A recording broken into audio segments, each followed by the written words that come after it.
Magandang umaga, magandang tanghali, magandang hapon, magandang gabi sa ating lahat. Kumusta po kayo?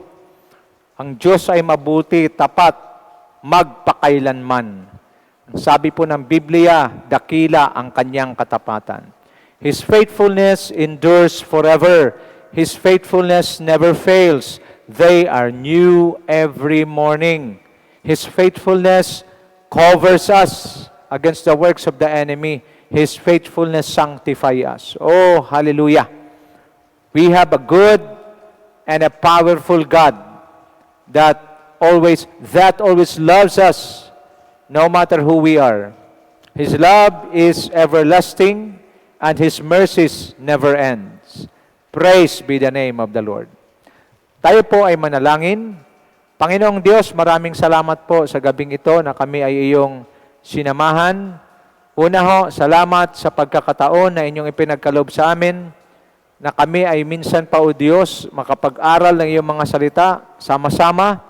At higit sa lahat, salamat din sa pag-iingat at gabay sa aming mga buhay. Salamat po, hanggang ngayon kami ay iyong pinoprotektahan laban sa virus na ito. And Lord, those who are sick right now, in the name of the Lord Jesus Christ, release your faith. Jesus is the same yesterday, today, and forever. Whatever sickness you have right now in your body, I rebuke it in the name of the Lord Jesus Christ, and I release the healing from our God, from our Heavenly Father, in the name of the Lord Jesus Christ. Receive your healing right now in Jesus' powerful name.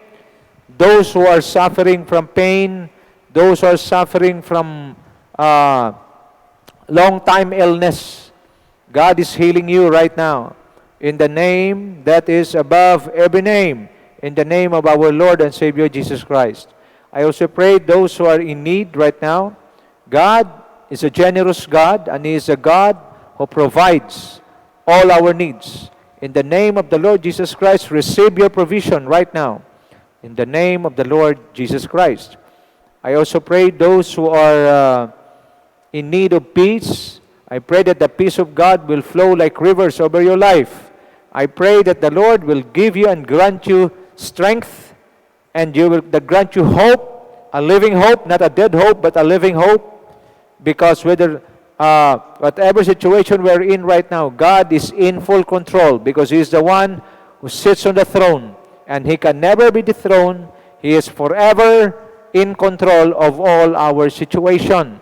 I also pray that tonight the Lord will enlarge the capacity of our spirit, that we should provide the right environment for His Word, so that His Word will be powerfully received by our spirit, and it will be channeled and influence our heart and minds to become pure in order for us to receive the best from God.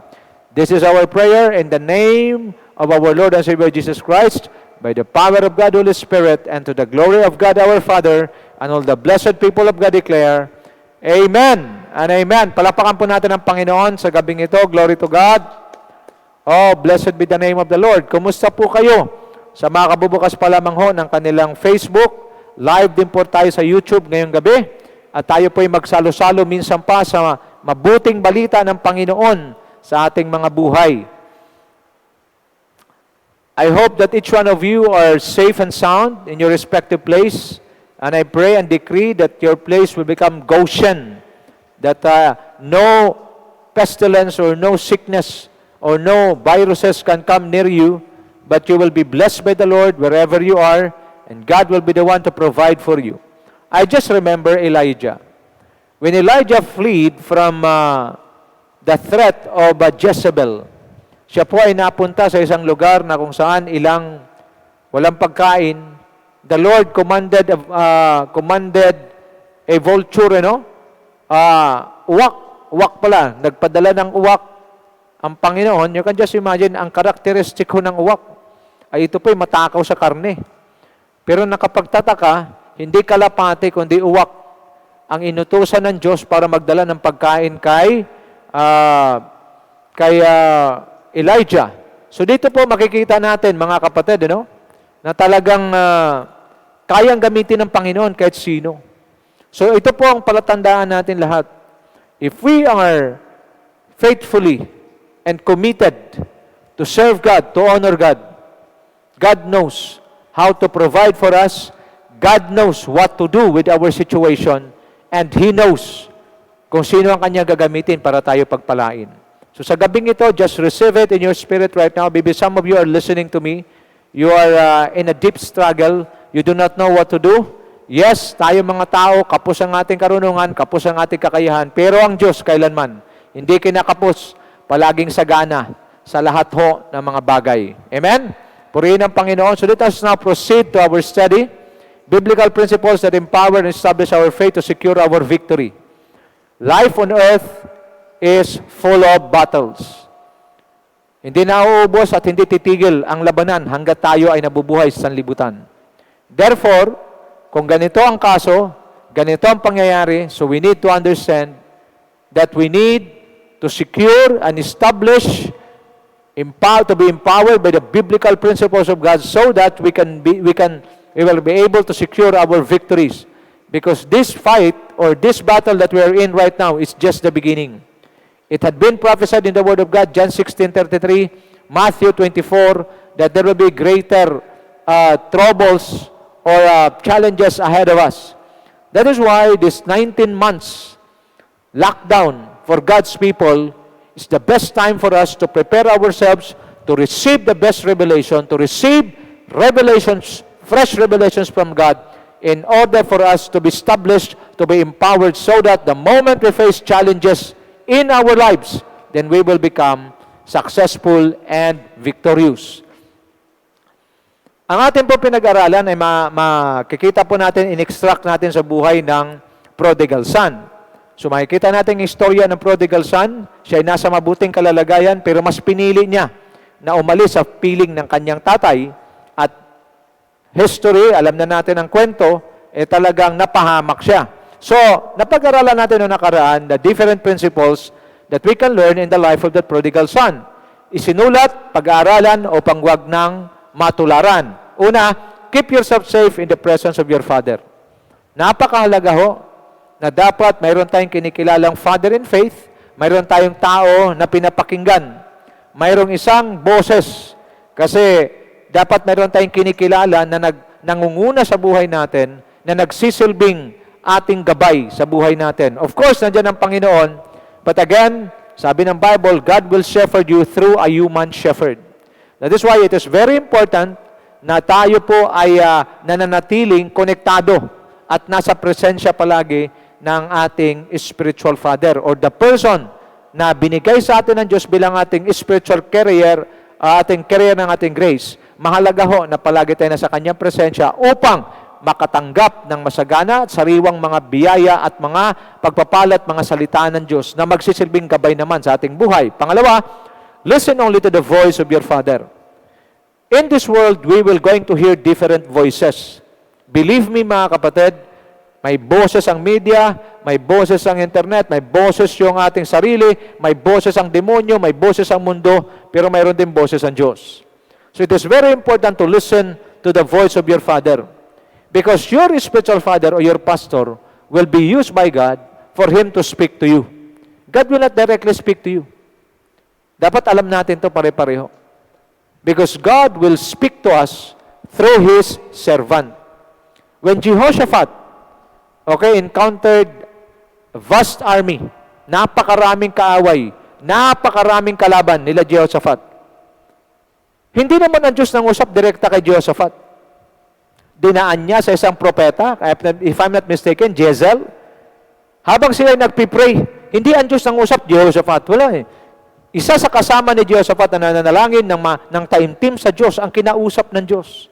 At sinabi niya, sabihin mo kay Jehoshaphat, huwag kayong matakot sa napakaraming kalaban na ito, bagkos kayo ay magpakatatag, dahil ang laban na ito ay hindi sa inyo, kundi sabihin mo kay Jehoshaphat, ang laban na ito hindi kanya, kundi akin. Nakita niyo? At nung marinig yun ni Jehoshaphat, si Jehoshaphat yung hari, si Jezebel ang propeta na kinasihan ng Diyos. Ano nangyari? Lumakas ang kanyang loob. Watch me now. You need to learn how to listen to the voice of your spiritual father or the one shepherding you. Kaya mahalaga nga pala kung sinasabi, mayroon ka dapat tao na pinapakinggan. Mayroon ka dapat tao na pag nagsalita sa'yo, pinapakinggan mo. Kasi kung ikaw yung tao na wala nang pinapakinggan at wala kang kinikilala na nagsasalita sa buhay mo, then you will be in trouble. Maraming mga taong ganyan, walang pinapakinggan, walang pinapaniwalaan, tama sila sa paningin nila sa kanilang sarili. Yan ang mga taong may tama. There should be someone that you will allow to speak over your life. Because you do not have the monopoly and you do not have all the wisdom in this world for you to overcome and for you to become successful. Mismo ang Diyos nagsabi, 2 Chronicles 20:20, and sabi, believe in the Lord and you will be upheld. Believe in His prophets, in God's servants, and you will be successful. Ang katatagan magmumula sa Diyos, pero ang tagumpay, ibinigay ng Diyos sa Kanyang mga lingkod. Malinaw ho? Mapalad ho kayo kung mayroon pong taong nagpapastor sa inyo. Ako po, pastor, pero may nagpapastor po sa akin. Ganun po kahalaga itong pinag-uusapan natin. Why is it that the prodigal son was lost? It's simply because he did not listen to the voice of his father. Rather, he listened to the voice of his friends or other people. Watch me now. Kahit na napakarami ninyong narinig na mga mensahe, saan-saan man, always remember, there should only one voice na dapat kang i-recognize as your final reference. And that is none other than the voice of your pastor. Period.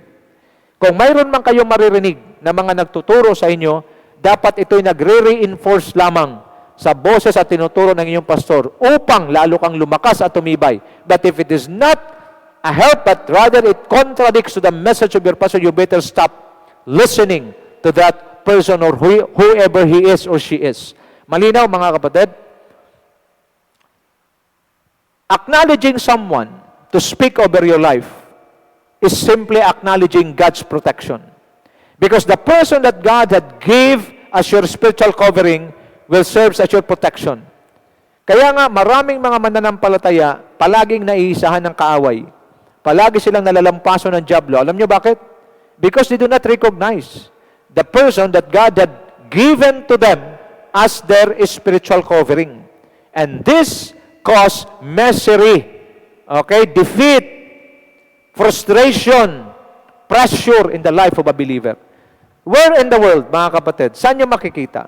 Kristiyano, pero punong-puno ng pressure at kahirapan. Bakit? Where is the grace of God? Where is God? Nasaan ang Diyos? Nasaan ang biyaya ng Diyos? Sasabihin nyo, nasa langit. Kukunin mo ang biyaya galing sa langit. Paano kaakyat sa langit? Ang alam ko, umakyat sa langit, mga patay lang. Now, kung nandito ka sa lupa, mabait ang Diyos. Tingnan niyo ako sa mata, mga kapatid, mabait ang Diyos. Nagpadala siya ng tao, kinargahan niya ng kanyang grasya, ang dala ng tao, ng pastor mo, God's grace. At ikaw ang gagawin, mag-connect ka lang sa pastor mo, strongly and accurately, para ma-access mo ang God's grace. Di mo na kailangan mamatay at umakyat sa langit para kukunin yung grace. Kahit buhay ka pa sa lupa, mabait ang Diyos, nagpadala ng tao para spiritual covering mo, makinig ka sa Kanya, sundin mo, safe ka. That was happened to the prodigal son. Number 3, learn to honor your parents or father and mother accurately. Dito pinapakita po sa atin that we should learn, di ba, pag-aralan na nakaraan sa biblical instruction for Christian living, sa external dynamics, ang unang sinasabi doon sa final instruction, honor those who labor and preach the word of God to you. Honor them because of their work. Dito pinapakita po ng Panginoon, the honoring that we should give to the person that God had given us as our spiritual covering should be established in our lives. Marami yung iba, palagi ko sinasabi, mabilis lang sa inyo, mga kapatid. Makinig po kayo mabuti, no? Usapang pamilya ho ito. Mga mananampalataya kay Kristo. Ang mga miyembro, pag nagtampo, anytime gusto nila. Magtampo sila kung gusto nila. Walang problema sa kanila. But don't you recognize that your pastor is also a human being? Kung ano naramdaman nyo, nararamdaman din ng pastor nyo. Ang kaibahan lang, hindi siya pwede magtampo. Nakita nyo gaano kahirap yung kalalagayan ng pastor. That is why you should learn how to honor them because of their work. Ang sabi, hold them with highest regard in love. Carrier ng grace mo, nagre-release ng fresh word sa'yo. Tapos gaganunin lang. Something's wrong. Sad to say, mayroong mga pastor na nag-suicide talaga sa sobrang hindi nila makayanan yung pressure. I pray in the name of Jesus Christ tonight that this will open your eyes, your mind, and your hearts, especially your spirit. This is the recommendation, prescription of God Himself. Because your pastor is God's gift to you, so therefore, you need to honor them. You need to love them. You need to respect them because of what they're doing. Wala ho kayong makitang kurso sa mga universidad, kahit na Harvard, wala kayong makitang kurso na ang kurso pamagat ay soul watchers, nagbabantay ng kaluluwa. Wala ho. That is why being a pastor is a noble job. It is a job that comes from heaven, from God Himself. Do not be an ally. Okay? Do not be an ally or in alliance with the devil. People who go against their pastor, people who do not respect and honor their pastor, they are in alliance with the devil. Although, they thought that they are in the church. Yan ang pwesto mo, kapatid. Napakasama, ano? Pero, kailangan nyo marinig ang ganito upang magiging clear sa iyo kung paano mo dapat itrato ang pastor mo. Anong sabi? Learn to honor them. Learn to acknowledge their labor for you. Na kahit pasaway ka, kahit lumayas ka, kung anytime gusto kang bumalik, tinatanggap ka pa rin kasi hindi kanya may takwil kasi ang kanyang puso parang katulad ng Diyos. John 6:37, na sino man lumapit sa akin, hindi ko itatakwil. Pero mind you, in every disobedience, in every sin, there is always a corresponding consequence. You cannot escape from that. That is why God sent me to you tonight to remind you, stop doing these things na hindi kinalulugdan ng Diyos. Instead of dishonoring, honor. Instead of disrespecting, respect your spiritual father. Para mas lalong magiging smooth ang biyahe mo papunta sa destiny mo. Pangapat, spend time sitting at the feet of your father to receive impartation of wisdom to live your life accurate and successful. Dahil siya nakikinig lang sa kanyang mga kaibigan, wala siyang oras sa kanyang tatay, ang kanyang tatay nagpakain sa kanya, ang kanyang tatay ang nagbihi sa kanya, ang kanyang tatay ang nagbigay sa kanya ng mga kayamanan. Look at this prodigal son. Very wicked. Instead na mag-spend ng time sa tatay niya, nag-spend ng time sa barkada niya. Nung maubos ang kanyang pera, what happened? Nilayasan siya ng barkada. Tumingin ka sa akin. At the end of the day, pagdating ng araw ho, na wala kang panahon sa iyo mga magulang, wala kang panahon para makinig sa pastor mo, pagdating ng araw, yung mga taong sinasamahan mo, na nagdadala sa iyo sa pagiging rebelde mo, nagdadala sa iyo sa pagiging matigas ang ulo mo, yan ang unang lalaya sa iyo at iiwanan ka niyan sa ere. Nangyari na ho sa prodigal son, kaya ito sinulat sa Bible para ikatututo natin. Pero ang tao na nagmamahal sa iyo, pinapanalangin ka araw-araw, sinasamahan ka araw-araw sa panalangin, ipinapanalangin ka kay protektahan, diyan ka naman nanatili ngayon, mauntog ka sa katotohanan ngayong gabi, hanapin mo at balikan mo ang mga taong tunay na nagmamahal sa iyo, na nanalangin para sa iyo, at layasan mo na at iwanan mo yung mga kasama mo na mga walang kwentang pinagagawa bago mahuli sa iyo ang lahat. Para sa prodigal son, huli na ang lahat. Nagising sa isang araw sa kulungan ng baboy.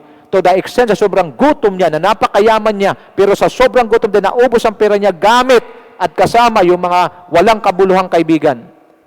Halos kainin niya ang pagkain ng baboy. This is a very dangerous thing na dapat maintindihan ng bawat isa sa atin sa gabing ito. Panglima, no matter what happened, never violate the protocol and law of God. Obey it no matter what the cost. Ano ang kanyang violation? Buhay pa ang tatay niya. Kinukuha niya na ang kanyang mana. So to make the long story short, he wants his father to die. He wanted his father to die, pero pinakita sa atin ng Diyos, the moment we disrespect our pastor, we disrespect our spiritual covering, your God is dead. Why? Because the grace of God can no longer operate in your life. Nakita niyo mga kapatid, akala nyo yung prodigal son, isang kwento lang. Napakayaman ho at napakaraming kapahayagan pwede tayong makuha sa kwento at sa parabola na yan, mga kapatid. So please, always, do not violate the law of God. If you want to honor God, honor your pastor. If you want to love God, love your pastor. If you want to respect God, respect your pastor. This is the main issue and the missing link in the life of every believer in the church. That is why maraming mga mananampalataya, miserable ang buhay pag titingnan mo. Bakit? Because they failed. Let me repeat, because they failed to access the grace in the life of their pastor. Why? Because they choose to disconnect, they choose to misalign, they choose to be disaligned. Sa halip na mag-connect, sa halip na mag-align sa kanilang pastor, dahil hindi sila nag-align, simple lang, ulitin ko muli para sa kaalaman ng lahat.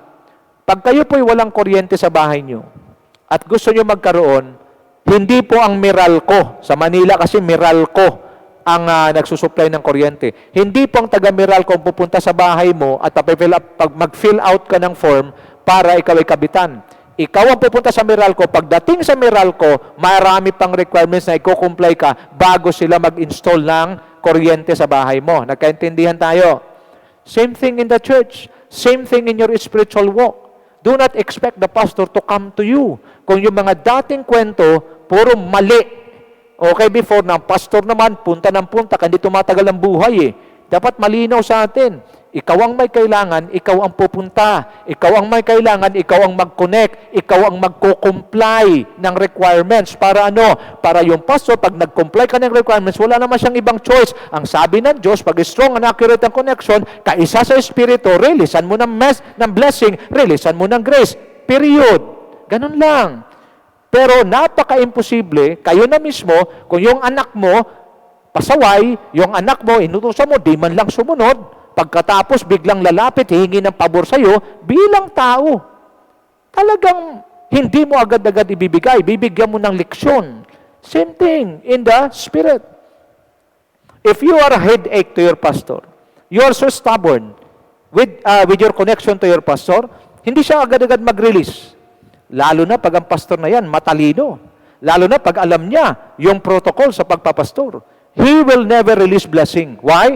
For you to realize that if the moment you do not access the grace in his life, it will be a difficult life for you. I hope and pray that you understand the message of God tonight.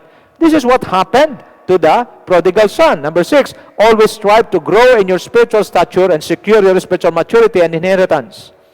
Ang prodigal son na ito, napakatigas ng ulo, napakasama ng ginagawa, walang panahon sa tatay niya, hindi nakikinig. Lagi niyang tandaan, ang connection between the pastor and the sheep, ang tawag dyan, ang pinaka-main purpose dyan is impartation. At lagi niyang tandaan ha, pag sabing impartation, what your pastor carries, kanyang maililipat sa iyo. At lagi niyang tandaan, impartation will only takes place in the context of relationship. Malinaw. Ulitin ko ha. Ang trabaho, ang connection ng pastor at saka ng tupa, ang laman ng isipan ng pastor, puso ng pastor, espiritu ng pastor, ay kanyang mai-impart, mailipat doon sa tupa. Pero impartation only takes place in the context of relationship. Kaya nga mahalaga na ang tupa ay mag-i-strive na mag-connect sa kanyang pastor, mag-build ng strong relationship so that the pastor now will have the confidence to what?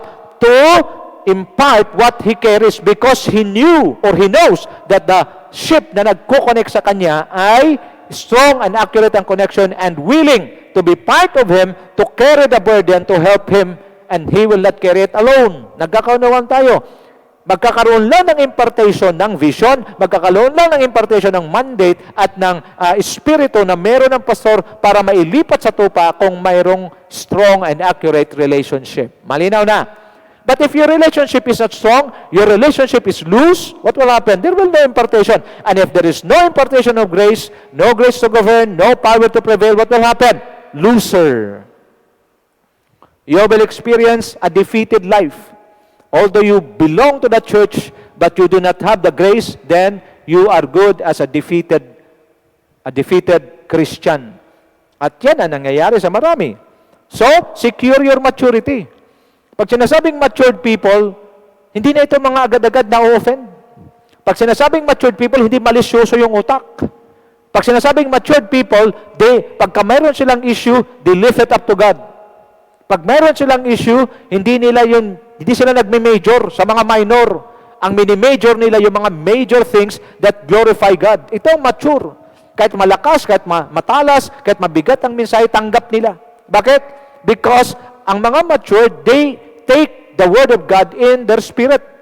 Kaya nga mahalaga, pag nagmamature ka, that's the only time the Lord can release your inheritance to you. Na pag-aralan natin, sa natural, makukuha mong inheritance mo pag ang nanay at tatay mo namatay na. Pero hanggat buhay sila, may inheritance ka pero hindi mo makukuha. Ang prodigal son na ito, napakasama. Alam mo yung ginawa? Buhay pa yung tatay niya, kinuha niya na. And that is very dangerous. Violation yun ng law ng Panginoon. Sa Ephesians 6:1-3. Honor your father and mother, obey them, because ito meron kasamang pangako, hahaba ang buhay mo at sasagana dito sa lupa. See, if you are not a good student of God's Word, ano mangyayari?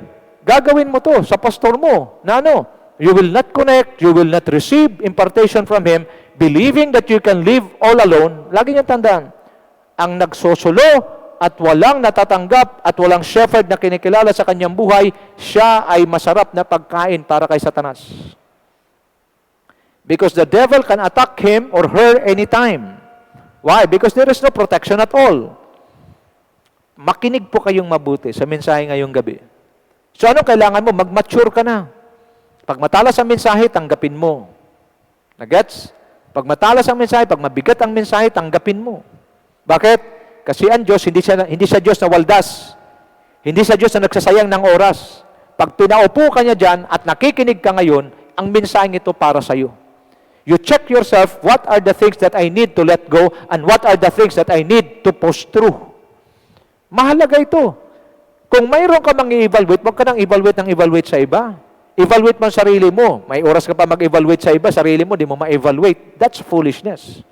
Nagkakaunawan tayo? Evaluate yourself. How's your connection and relationship with your pastor? Ulitin ko impartation will only takes place when in the context of relationship. So if there is no good relationship, there is no strong and accurate relationship with your pastor, then you are a leaking vessel. And a leaking vessel will not last forever. A leaking vessel will not reach its destiny. Why? Because titirik yan anytime. If you know that you are a leaking vessel, how? By not strongly and accurately connecting to your pastor, it's time. Repent right now and begin to connect. Wasakin mo, durugin mo yung pride. Bakit yung iba hindi magkoconnect? Punong-puno ng pride. Na sa akala nila, pag mag-connect ako, baka anong sabihin ng iba? Tigil-tigilin mo, sa demonyo yan. You need to understand, you need to stop that. Lunukin mo yung pride mo, wala. Sabi ni Pastor Wilbert, hanggang sa tanda kong ito, wala pa akong nakitang namatay na lumunok ng pride. Why? If you really belongs to God, watch me now, if you really belongs to God, one thing you know, all inaccuracy should be gone. And you need to live your life accurately. Pag alam mo na mayroon kang pride, isa lang ang sagot sa pride, Hindi pwedeng, palimpasin na lang natin, Pastor. Ano na lang natin? Bukusan na lang yung mawala. Hindi. Isa lang ang sagot sa pride para mawala. Lunukin mo. Wala kang choice. Once na malunok mo yan, wala na yan. Pero the moment na ayaw mong lunukin at sasabihin mo, mag-ano na lang yan, die down, lalamig na lang yan. Pwede lumamig, pero nandiyan pa rin. Lunukin mo. Ngayong gabi, challenge ko sa iyo. Lunukin mo pride mo. And I'm telling you, pag nilunok mo yan, then the Lord will bless you. Why? Because yan ang challenge Problema kasi sa atin, hindi tayo nag-iisip. May pa-pride tayo, di naman pala natin kaya panindigan. How can you stand together with your pride if you are going against God and His principles? You and your pride will not stand before God because the principles of God, the Word of God is more powerful that heaven and earth will pass away, but His Word will never pass away. If you know tonight that you are standing against the will of God and against the Word of God, you better swallow your pride. Else, sabi ng Bible, hindi ako may sabi ng Bible sa Book of Proverbs, because pride always leads before destruction. Your pride will always lead you to your destruction. Before dumating ang araw na yan, stop, swallow. Ganun, no? Yan, lunok. Kailangan ko pang imustra sa iyo para malinaw. Okay, pag nilunok mo, gone, then the Lord will going to bless you. Number 7, where God bless you, be the planting of the Lord. You can never become the planting of the Lord. Pag sabi planting of the Lord, you flourish, you blossom. In the church, if you are the planting of the Lord, you are an asset, not a liability. Malinaw? Ang prodigal son, hindi nagiging planting of the Lord sa bahay ng tatay niya. Pagkakuha niya ng kanyang mana, lumayas agad, nag-isolate. Kasama ang kanyang mga walang kabuluhang mga kaibigan. Only to find out, winaldas, inubos ang kanyang pera. Lagi tandaan, if you want to become the planting of the Lord, you will be a good steward. Good steward of everything that God had given you. So number 8, be a good steward of everything God had entrusted to you. One day, all of us will give an account before the true and living God. Nakita niyo ho? Lahat po tayo haharap. Kung sa gabing ito, nakaranas po kayo ng injustice, wala kayong kasalanan, inakusahan kayo, wala kayong ginawang masama, mayroong nagsasalita laban sa inyo, huwag kayong mag-alala. Tama ho ang Panginoong Jesus. Huwag na kayong gumanti. Hayaan nyo na lang siyang gumanti para sa inyo. Why? Because pagdating ng araw, pagdating ng paghukom, lahat tayo, mayaman, mahirap, mabutit, masama, tatayo lahat sa harapan ng Diyos at magbibigay sulit. So if you are living and being a good steward of everything that God had entrusted to you, then you can stand boldly before the Lord. But those who committed sin, those who do wicked things, nag-iisip ng masama, nagsasalita ng masama sa kapwa, naninira ng kapwa, nagmamata ng kapwa, you better change now. Because God wants us to become a good steward. So, sabi sa Psalm 34 verse 1, the earth is the Lord's and everything in it, the world and all who lived in it. Ibig sabihin, ang lahat ng ito, pati tayo, pag-aari tayo ng Diyos. So, we better be good stewards of everything that God had entrusted us. Ecclesiastes 12:13-14. Now all has been heard. Here is the conclusion of the matter. Fear God and keep His commandments, for this is the duty of all mankind. For God will bring every deed into judgment, including every hidden thing, whether it is good or evil. Everything we do, please watch me now. Everything we do on earth, mabuti o masama, hayag o lihim, pagsusulitan natin sa harapan ng Diyos. So what are we going to do? Be a good steward of everything that God had entrusted you. Pinagkatiwalaan ka ng Diyos ang trabaho, maging mabuti kang empleyado. Kung pinagkatiwalaan ka ng Diyos sa negosyo, maging makadiyos kang businessman or businesswoman. In everything.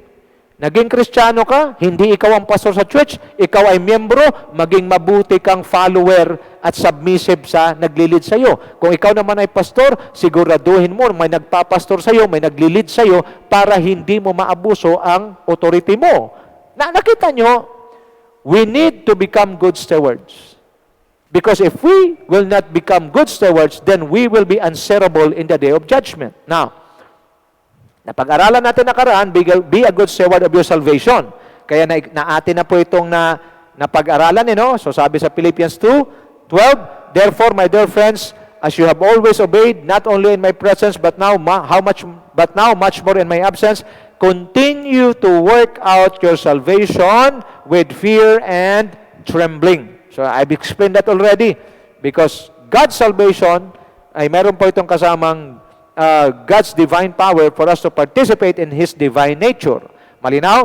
So, wag nating baliwalain ang ating kaligtasan. Kasi yung kaligtasan natin, pag ikaw na born again, mayroon ka ng kaligtasan na binigay ng Diyos, pero dapat mong pangalagaan.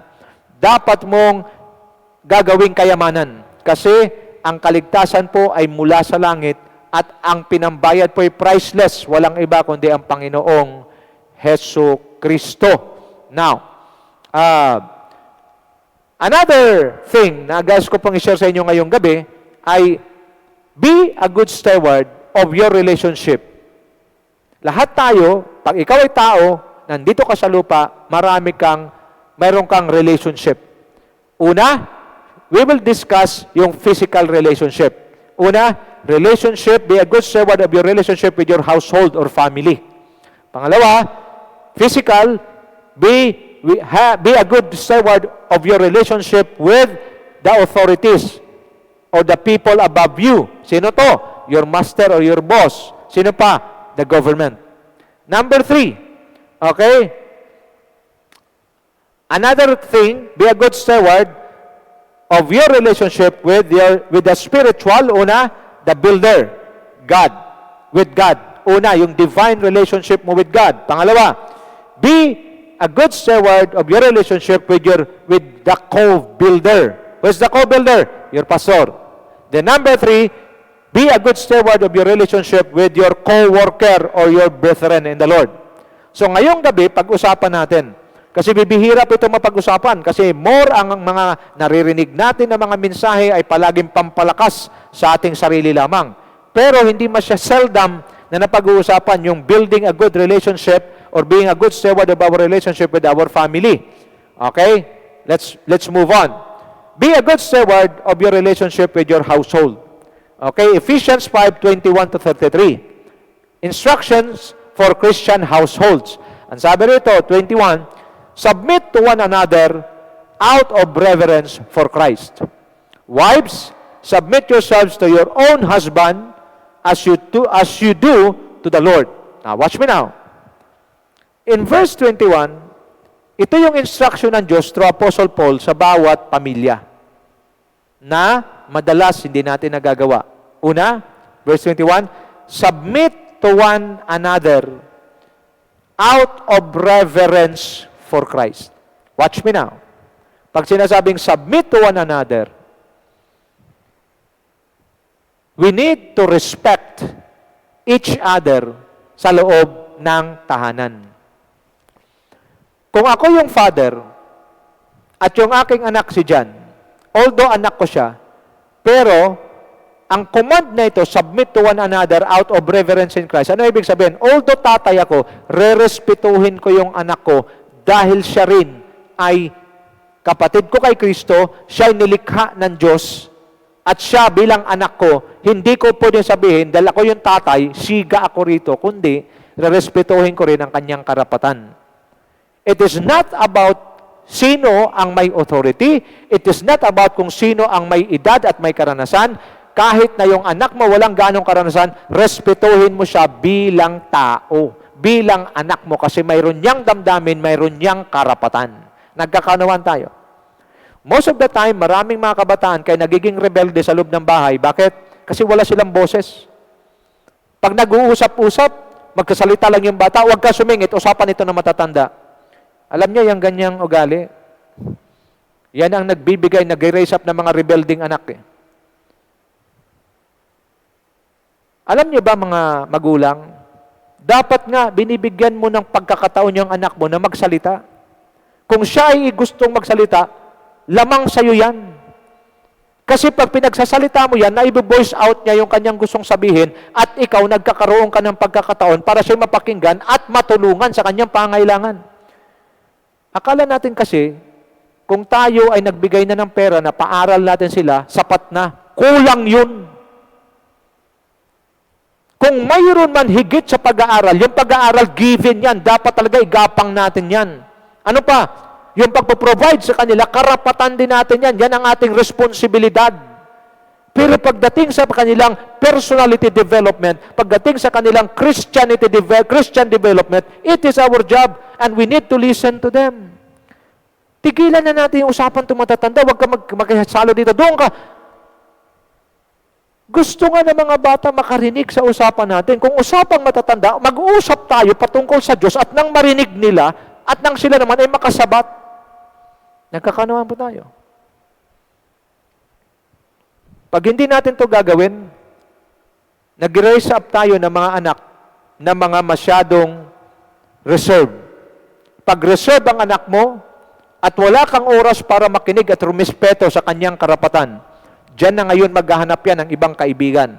At oras na maghanap yan ng ibang kaibigan, huwag kang iiyak-iyak. Huwag kang reklamo kasi kasalanan mo yan. Nagkakaunawaan po tayo? We need to understand this. Kaya nga itong family altar na sinasabi ni Pastor Wilbert, napakaganda. Kasi sa sharing namin, nagkakaroon ng anak ko ng kalayaan na magsalita, magpatotoo, sasabihin ng kanyang saloobin. And I love hearing it. Minsan sa kwentuhan nga namin, umaabot na kami ng alas 12, okay lang. Bakit? Kasi pag na-open ang heart ng misis mo, yung anak mo, naririnig mo, you respect them, ano nangyayari? The house now is the house of respectable people. Hindi na pinag-uusapan kung ikaw yung boss, ikaw yung nagpapakain, ikaw yung breadwinner. Hindi na yun pinag-uusapan. Ang pinag-uusapan, are you respecting each other? That's the question. Mga anak din naman, pag yung mga magulang nyo naman magsasalita, kumo wala na silang trabaho, kayo ang may trabaho, ang datingan para naman kayo mga siga. Balanse ha? Balanse ang turo natin. Huwag kayong siga. Kasi hindi kayo makarating sa inyong nararating ngayon kung walang inyong mga magulang. Ngayon lang kasi kayo na kayo nagkatrabaho, ang datingan sa inyo, para yung mga magulang nyo umaasa sa inyo. Minsan din kayong umaasa sa kanila. Sa panahong ito, hindi na nila kaya magtrabaho, kayo naman ang sumagot para sa kanila. Nagkakaunawaan po tayo. Ngayon, kung may request man sila, alam ko ang matatanda, hindi na yung mag-request ng mga mamahalin pa. Bakit? Hindi naman yung gaanong ma-enjoy na eh. Ang mga binibigay mo na lang dyan, yung mga magaganda at malalambot na higaan para makapaglala sa kanyang katawan, at hindi na siya makapagtrabaho. Mga anak, ito naman yung time para ipakita nyo sa mga magulang nyo na makakabawi kayo sa kanila. Nagkakaunawaan na tayo. Asan ba yun? Yung mayroong yung 60 years old, yung kanyang nanay, 60 years old, alam niyo, ang ginawang bouquet, pambihira. Nakakatakot to. Yung bulaklak, yung 60,000, ginawang bulaklak, nilagay sa nanay, binigay, hallelujah. Yung nanay, hindi mo malaman kung matatawa o maiiyak o nagkahalo-halong emosyon eh. Bakit? She didn't expect na ibibigay sa kanya ganun. Nag-meeting ang kanya mga anak. You know, your parents, lalo na pag sila po ay may edad na, they just want simple things. And the moment mayroon kayong gagawin para sa kanila na hindi nila inaasahan, they will appreciate it. And ito'y magdadala sa kanila ng kagalakan. Nagkakanawa na po tayo? Submit to one another out of reverence for Christ. Gawin natin ang pagmamahal sa bawat isa, kahit na yan ay medyo pasaway, we will still respect and honor each one of us. Why? Out of reverence for Christ. Gawin natin para sa Diyos. Now, punta na tayo sa medyo personal. Wives, submit yourselves to your own husband as you do to the Lord. This is, for the husband is the head of the wife, as Christ is the head of the church, his body, of which he is the Savior. Bakit kahit Kristiyanong pamilya nag-aaway pa? Bakit? Alam niyo bakit? Kasi hindi alam yung instruction for Christian living sa household. Kahit ikaw ay mas malaki ang sweldo sa asawa mo, kahit ikaw ay mas matalino at may pinag-aralan sa asawa mo, ang Biblia kailanman hindi nagkamali ng kanyang prinsipyo. The head of the wife is the husband. At anong kailangan gawin ng asawang babae? Magpasakop sa kanyang asawang lalaki. Maaaring iba sa inyo nagpo-protesta. Huwag kayo sa akin magprotesta, sa Bible kayo magprotesta. Tingnan natin kung mananalo ka. Pastor, mahina eh. Pastor, hindi nakakaintindi pag sinasabi ko. Yan ang problema mo. Alangan naman magkabali ang Bible na gagawin siyang ulo mo. Oh? The husband is the head of the wife. Wives, if you will not submit to your husband, then in the eyes of God, you are headless. Ano ibig sabihin niyan, Pastor? Wala kang ulo. Nakita mo na yung walang ulo? Ano ibig sabihin? The Lord will never recognize your leadership because the leader in the house is none other than the husband. He is the head. Kaya, ang isang babae nag-i-struggle, ang asawang babae nag-i-struggle sa loob ng bahay sa oras na hindi niya i-recognize yung leadership ng kanyang husband. Kikilos, hindi alam ng asawang lalaki. May bibilhin, magugulat na lang yung asawang lalaki. Hindi ko mo ikaw ang bumili at ikaw ang nagtrabaho at ikaw bumili, karapatan mo na. Kasi kung nakakaintindi po kayo, ng sinasabi ng Bible, ang dalawa naging isa. You cannot make a decision on your own. Especially, you are not the head. The head is your husband. Kahit na ikaw pa ang nagtatrabaho, kahit na gustong-gusto mong bilhin, magpaalam ka pa rin sa asawa mo in respect to him. That is submission. Anong katwiran ng iba? Hindi nyo naman malayan to, nagiging rebelde na kayo. Paano? Ako naman nagtatrabaho. Gusto ko nang bilhin. Ako nagtatrabaho, di bibilhin ko. See? Naintindihan nyo na? At ang ganyang ugali, yan ang nagpapabawas ng anointing mo at yan ang nagpapabawas ng effectiveness mo at na pagiging fruitful mo. Kaya nangyayari, magulo ang nangyayari sa buhay mo kasi you are operating out of order. Malinaw. Guro, yung mga babae, masama ang tingin sa akin ngayon. But this is what the Word of God says. Wives, submit yourselves to your own husband as you do to the Lord. Kailangan ba talaga, Pastor? Kailangan ho. Pero gawin nyo para sa Diyos. Kasi pag ginagawa nyo yung submission sa husband nyo, para sa Diyos, nagiging madali at nagiging nakakayanan kasi mayroong biyaya kasi para sa Diyos nyo ginawa. Nagkaunawaan. What's the purpose? Para magkaroon ng order sa loob ng bahay. Now, as the church submits to Christ, verse 24, so also wives should submit, compulsory, should submit to their husband in everything. Malinaw na. In everything. Kaya nga sabihin mo, ako naman ang kumita, pera ko to, bibili ako ng gusto ko. Pwede naman ho. Pero, without your knowledge, you are violating the Word of God. Because you are required to submit to your husband in everything. Nagkakaintindihan? And for the husbands, listen to me carefully. Verse 25, husbands, love your wives, just as Christ loved the church and gave Himself up for her. Ang trabaho naman ng husband, mahalin ang kanyang asawa. Nakita niyo ho, if the wife submit to her husband and the husband love his wife the way the Lord Jesus Christ loved the church, what a powerful team ang meron. Walang away. Kung mayroong mang away, mabilis marisolba. Bakit? Kasi nabubuhay ayon sa biblical principles. Ito yung sinasabi ko palagi, na pagdating sa household, bibihira itong nadidiscuss. I-discuss man, masyadong pahapyaw lang. And mind you, ministry begins at home. Kaya magtataka kayo kahit matagal na sa ministry, hindi epektibo. Walang paglago. Alam nyo bakit? Kasi mismo sa bahay, hindi epektibo sa ministeryo. Sa kanyang asawa, maging sa kanyang mga anak. Ganon din ang mga anak, hindi epektibo. Bakit? Kasi hindi rin marunong rumispeto sa mga magulang. The wife submit to the husband, and the husband love the wife as Christ loved the church. Imagine nyo, ang pagmamahal ni Kristo sa simbahan, inialay niya ang kanyang buhay para dito. Same thing with the husband.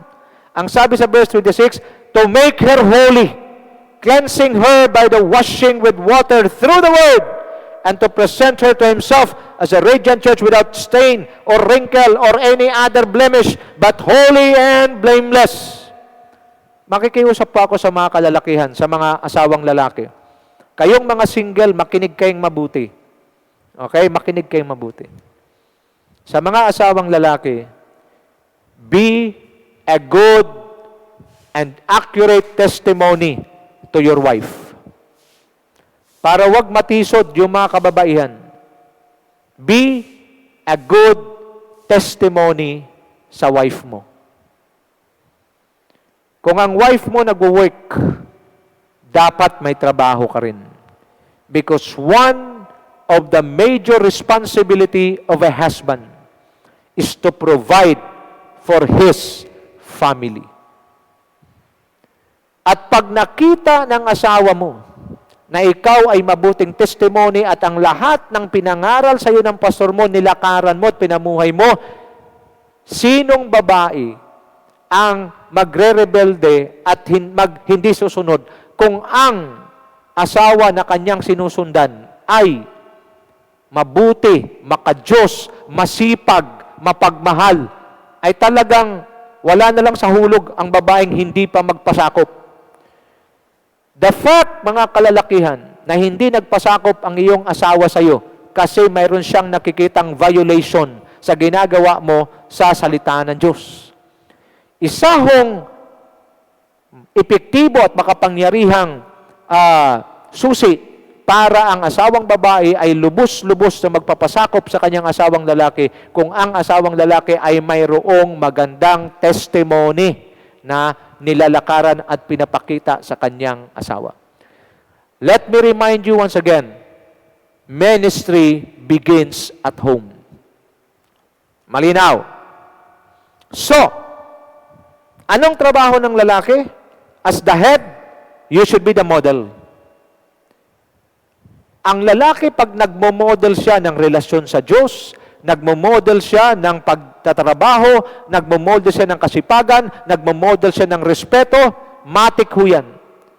Respect begets respect, love begets love. Anong ibig sabihin? Kalalakihan, mga tatay, kung kayo'y nakikinig sa akin ngayon, tayo ang maging modelo sa respeto, sa pagmamahal, sa kasipagan, sa pagiging makadiyos, at ang ating asawa ay susunod sa atin, ang mga anak susunod sa atin, at ang pamilyang yan ay magiging pinagpalang pamilya. Look at the Lord Jesus Christ. Ang trabaho ng asawang lalaki ay kanyang ipipresenta ang kanyang asawa at mga anak sa harapan ng Diyos. Siya ay nagsisilbing priest o siya ay nagsisilbing pastor sa kanyang pamilya.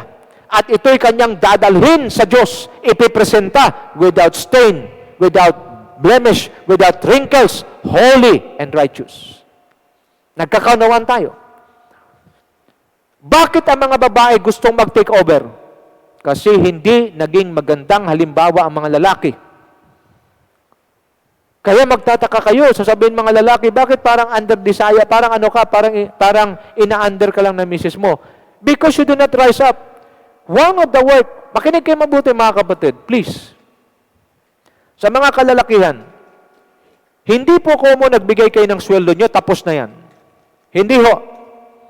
Dapat lang, ibigay nyo talaga ang sweldo nyo, buong buo sa misis nyo. Mga misis naman, mag-update kayo sa mga asawa nyo. Kasi ang mga lalaki, pag nagbigay ng 10,000 ngayon, 2 linggo na lumipas, sa utak niya, 10,000 pa rin yun.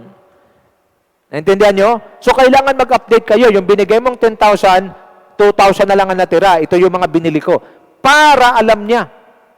At ang mga lalaki, pag oras nakapagbigay na ng pera sa kanilang asawa, sa kanila, okay na sila. No! When my children got sick during midnight, I am the one who takes care of them. Madalas, di ba, pag nagkasakit ang mga bata, pagod na yung nanay, yung asawa maghapon, pagdating ng tatay sa gabi, galing sa trabaho, matutulog na lang, gumising ka. Ikaw naman ang mag-alaga sa mga anak mo, para yung misis mo makatulog naman na makakuha ng lakas, para kinabukasan, pagpasok mo, siya naman ang mayroong lakas para mag-alaga. Ang mga anak ko, pag sila nilalagnat, noon, ako ang nag-aalaga. Isa sa trabaho ng tatay, sa lalaki, is to push the enemy out of your territory. Pinagpipray, nililihans mo ang anak mo, habang iyong ginagamot, ikaw naman ay nagpipray, at ang buong pamilya mo, kino-cover mo laban sa gawa ng demonyo. Yan ang trabaho ng tatay. At pag nakita yan ng asawa mo, nakita yan ng mga anak mo, wala silang ibang gagawin kundi sumunod sa ginagawa mo. Bakit? You are a good example, you are a good testimony, and you are showing them the way how to enter into the presence of God. The father should be a warrior. Warrior of what? Warrior against the devil. You are the gate and you are the covering of your family. You should understand that. Mga single, makinig kayo. Huwag kayong magpadaya sa pogi. Huwag kayong magpadaya sa mahusay mambola. Pag yan ay walang calling sa Diyos at hindi maka-Diyos, pwede mo nang basterin yan kung nanliligaw pa. At kung kayo na, ano mo na yan, ano bang tawag dyan? Putulin mo na. Huwag ka na magtuloy kasi pag nagtuloy ka dyan, sa mga single na babae, tanungin nyo yung boyfriend nyo kung mayroon siyang destiny. Kasi kung wala siyang destiny, ang trabaho kasi ng babae, suportahan ang calling ng asawa niya. Ngayon, kung walang calling yung asawa mo at walang destiny, anong susuportahan mo? Magtitinginan kayo maghapon? Wala kayong mararating. At pag mag-fade na yung mga beauty nyo, abay lalong kahindik-hindik at kagilagilalas. So anong kailangan gawin? Ngayon pa lang, dapat mayroong destiny yan. May calling yan. Para pag kayo magkaisa, pag kayo ay pinag-isa na, nag-asawa, alam mo kung saang area ka kikilos at alam mo kung saang area ka susuporta. Ikaw naman lalaki, huwag kang magpilit na mag-asawa kung wala ka naman destiny. Saan mo dadalhin ang pamilya mo? Sa limbo, sa wilderness.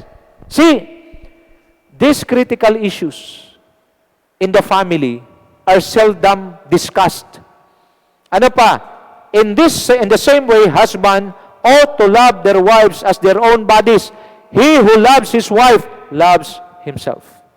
The husband love his wife, be a good example, be a good testimony, be a warrior, loving his wife and his children. What happened? What a family. Ito dapat ang ideal sa bawat pamilyang Kristiyano. Ang babae naman, hindi nagbibida-bida, siya ay nagsasubmit sa kanyang asawa dahil may nakita. Mga asawang lalaki, bigyan nyo ng dahilan ang inyong asawang babae na magpasakop sa inyo sa pamamagitan ng magandang halimbawa, pagmamahal, pagtsatsaga, pagiging maka-Diyos.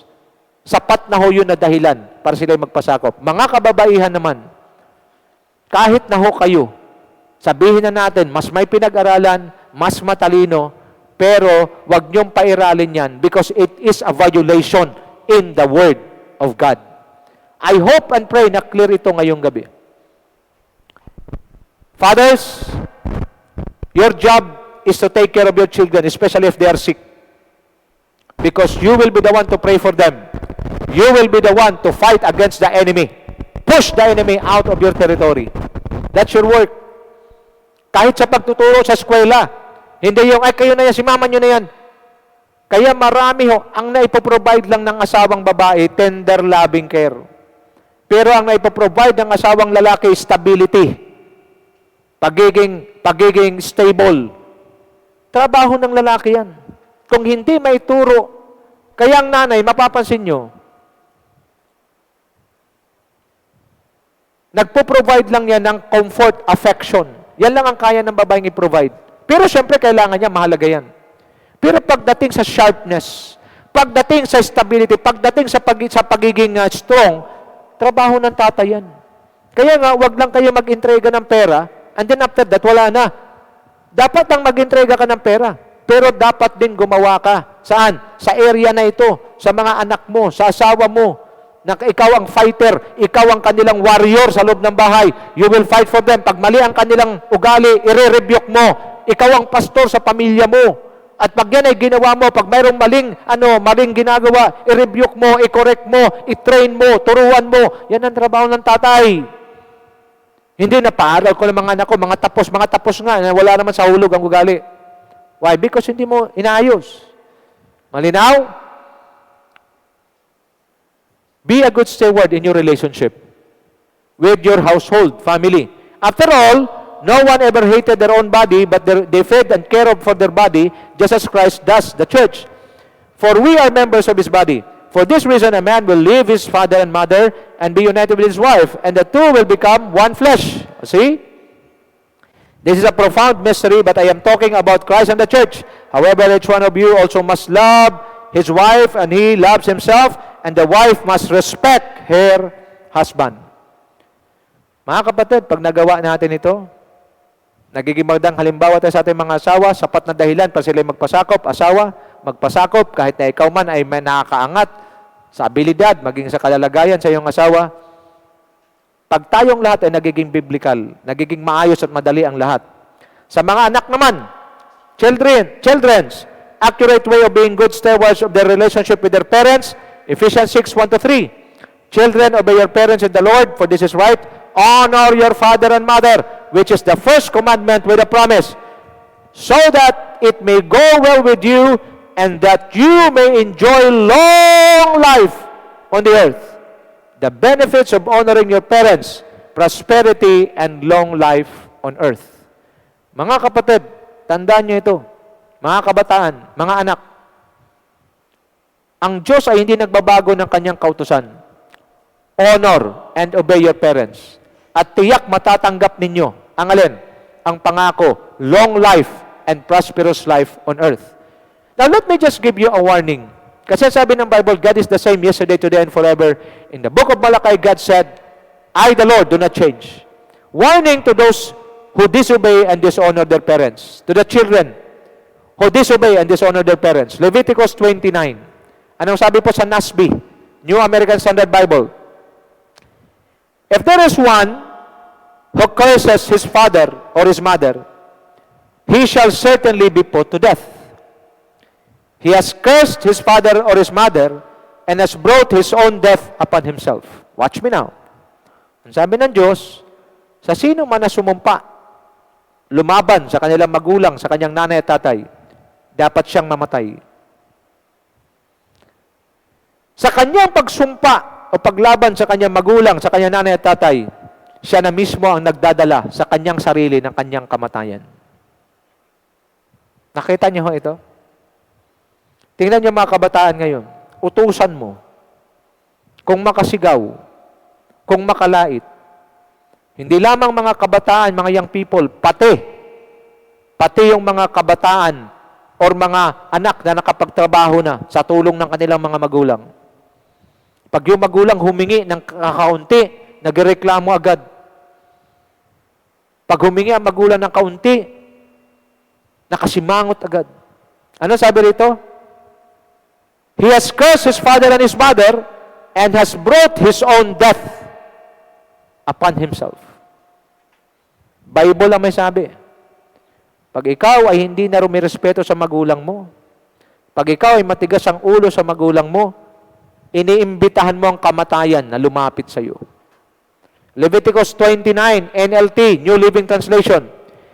Anyone who dishonors father or mother must be put to death. Such a person is guilty of a capital offense. Ano yon? Capital offense? Kamatayan. Guilty raw sa kamatayan or capital offense ang sino mang lumalaban, sinusumpa ang kanilang mga magulang.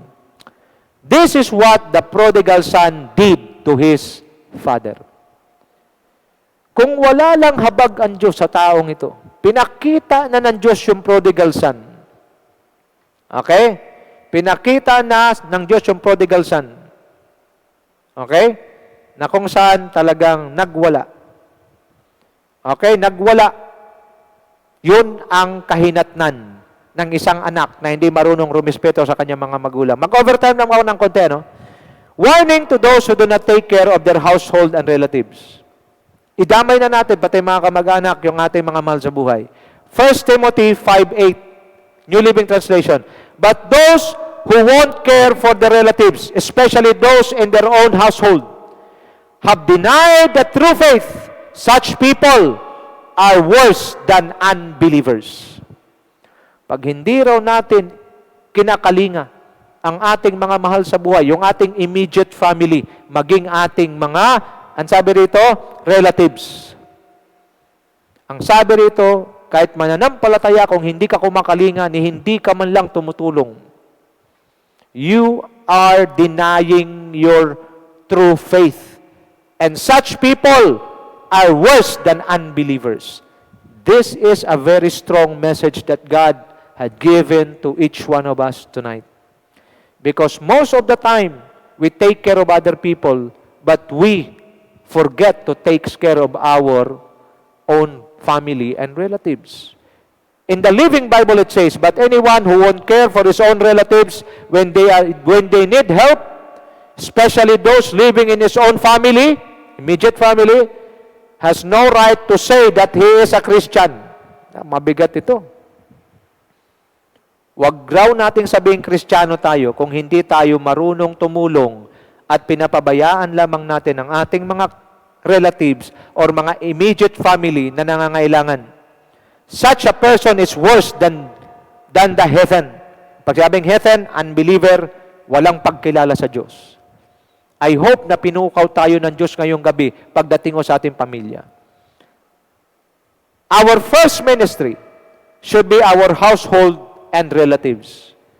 Failure to do this results to ineffective testimony and ministry. Sa gabing ito, nais ko lang pong ipaalala bago ako magtapos, hindi ho masama magkaroon ng mga kaibigan. Hindi ho masama magkaroon ng alyansa at mga kakilala. Pero isa po ang aking napapatunayan, sa oras ng kagipitan, pamilya pa rin ang iyong tunay na masasandalan. This is a very sad truth because most of us, mas marami tayong panahon sa ibang tao kaysa ating sariling pamilya. I encourage and admonish you tonight.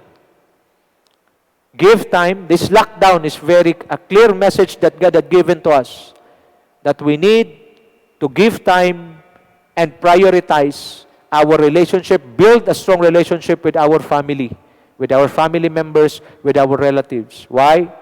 Because sa oras ng kagipitan, lalo na pag ikay nagkaroon ng karamdaman, pupunta rin naman ang iyong mga kaibigan.